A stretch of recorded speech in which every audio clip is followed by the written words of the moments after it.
Hello, I'm Frank Oz.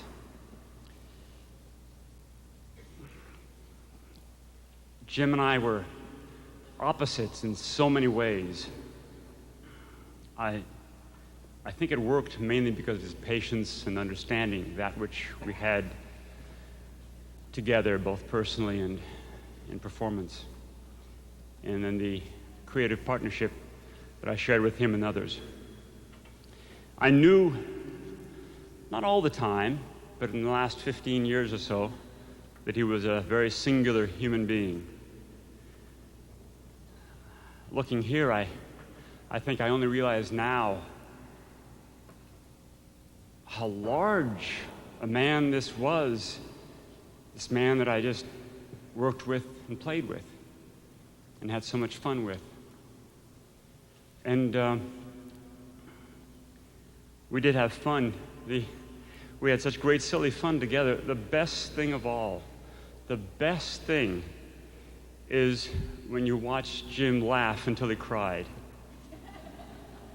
It usually happened when we were recording something or performing with the gang, and Jim would, we'd get so punchy and silly at 2 a.m, and Jim would just start that high whine, and he couldn't speak, and the tears were rolling down, and he'd try to add to the joke, and he just couldn't do it, and it was the best thing to see, because you knew he was always busy and always working and pressure and thinking. It was such a purge and a release. It was wonderful.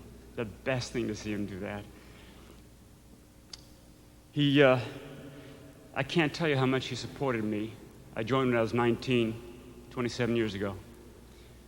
And he's given me the most amazing opportunities. And he's taught me so much just by being the person who he is. It's very important to me. There's so much to tell. Let me just zero in on one little thing. About 15 years ago, we were doing Saturday Night Live, the first year of Saturday Night Live. Jim and I and a few others of the gang were doing some puppets there.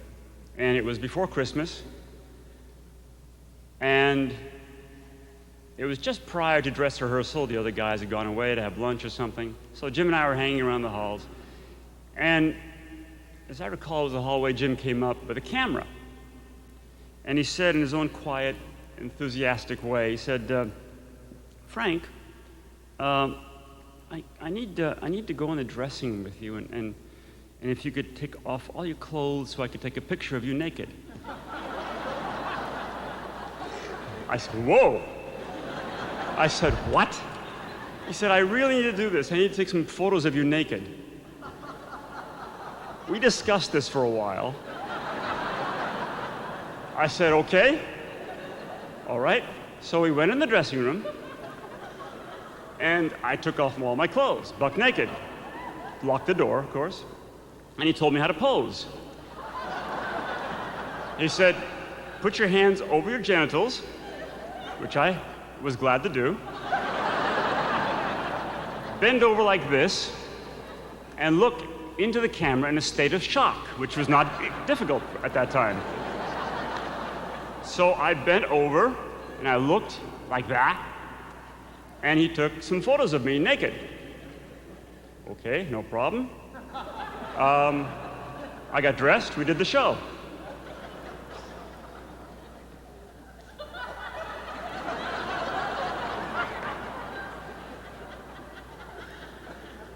It was Christmas time.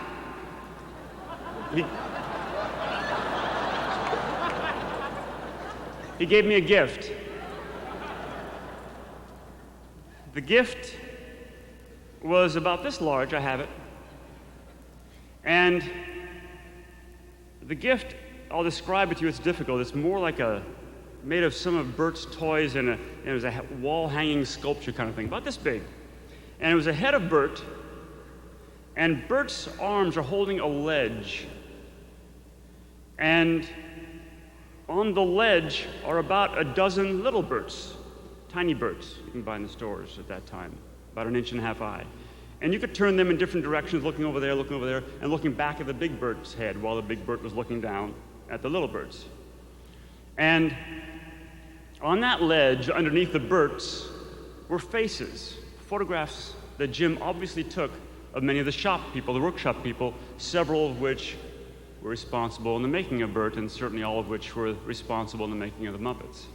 And they were all looking up the camera, and their little faces, about that big, all along the top of the ledge. On the edge of this wooden ledge, Jim had painted layers, like earth striations, which were really, I gather, layers of Bert's mind, layers of his soul. By the way, I do Bert to Jim's Ernie. And within those layers, the striations, he painted textures, beautiful little textures. And then I noticed Bert's eyes, the large Bert's eyes the pupils were cut out. And you look inside Bert's brain, and there I am, naked, looking at this.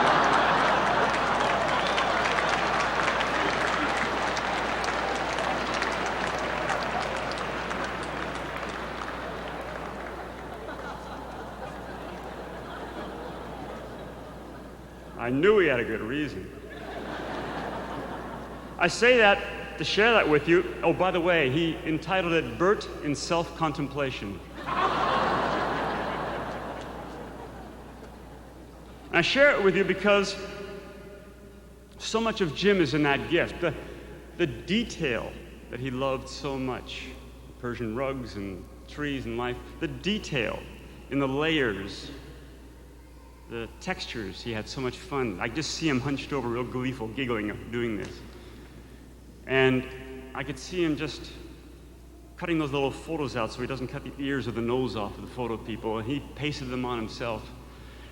And the generosity of time in order to do this when he was so busy, the generosity of taking the time to do it, and not only the giving of the gift, but the anticipation of giving. I can't tell you so many times Jim would say to me, "Oh, I can't wait to give this gift to Janie or Brian or Davey or whoever." The anticipation of giving was so wonderful with Jim. And the complexity of that gift, Bert looking at himself, me inside, the little Bert's looking all around, the complexity, the inwardness of that, and the simplicity of the concept was also Jim. And the quality of the gift and the craftsmanship, it all speaks so much of Jim, that gift. And I think the love,